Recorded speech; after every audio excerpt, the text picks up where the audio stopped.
وہ جو لوگوں پر رحم کھاتا ہے، لوگ اس پر اس وقت رحم کھائیں گے جب اس کو اس کی اشد ضرورت ہوگی۔ حقیقی خوبی یا وصف ایک دریا کی مانند ہے، جتنا زیادہ گہرا ہوتا ہے اتنا کم شور کرتا ہے۔ یاد رکھیے، دنیا کی بہترین نعمت ذہنی سکون ہے۔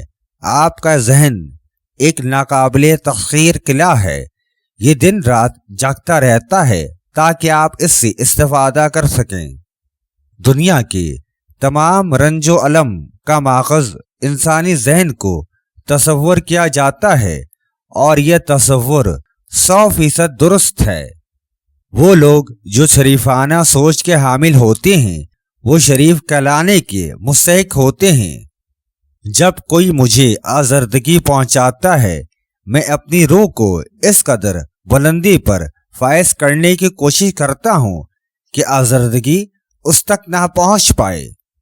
اپنی خواہش کے تابع ہرگز نہ رہیں، کیونکہ یہ جہالت کی آواز ہے جو آپ کو سرکشی اور ہر دھرمی پر آمادہ کرتی ہے۔ ان لوگوں کے لیے ہر وقت مواقع موجود ہوتے ہیں جو اس قدر بیدار ہوتے ہیں کہ ان مواقع کو محسوس کر سکیں۔ میسر آنے والے پہلے ہی موقع پر اپنی گرفت مضبوط کریں اور اس سے خاطر خواہ استفادہ کرتے ہوئے اپنی کامیابی کی بنیاد رکھیں۔ دکھ، درد اور تکلیف انسانیت کے عظیم عطالیق ہیں، ان کے سائے تلے روح پروان چڑھتی ہے۔ ہر ایک غم بالآخر مہمان ثابت ہوتا ہے اور بالآخر مستقل خوشی اور راحت میسر آتی ہے۔ پر امید پسند شخص کے درمیان واضح فرق ہوتا ہے۔ پر امید شخص روشن پہلو مد نظر رکھتا ہے، جبکہ قنوعیت پسند تاریک پہلو مد نظر رکھتا ہے۔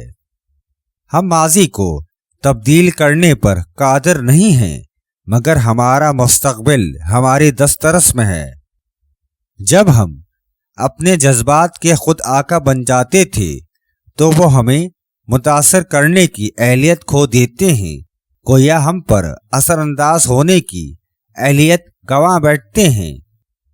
وہ انسان جو اپنے ساتھی انسانوں کے ساتھ لڑائی جھگڑے سے اعتزاز کرتے ہیں، ان کے دل امن و سکون سے معمور ہوتے ہیں۔ روحانیت پر یقین نہ رکھنے والے شخص کا دل امن و سکون سے عاری ہوتا ہے، جبکہ روحانیت پسند بندے کا دل امن و سکون کا گہوارہ ہوتا ہے۔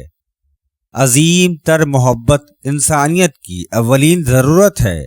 اس کا مطلب یہ ہے کہ ہم اپنے ہمسائے کو معاف کرنا سیکھیں، بنی نوع انسان کے ساتھ ہمدردی کریں اور ذاتی خواہشات کی تکمیل سے دستبردار ہو جائیں۔ ہمارا یہ عمل ہمیں ذہنی سکون سے ہمکنار کرے گا۔ پسند کی عورت چاہیے تو سمل درخت کے خشک پتے پر اس کا نام لکھ کر آگ لگا دو، عورت خود چل کر آئے گی۔ مستقل مزاجی سے دستبرداری، درست سمت پر گامزن نہ ہونے کا عمل آپ کی کامیابی کو مشکوک بنا سکتا ہے۔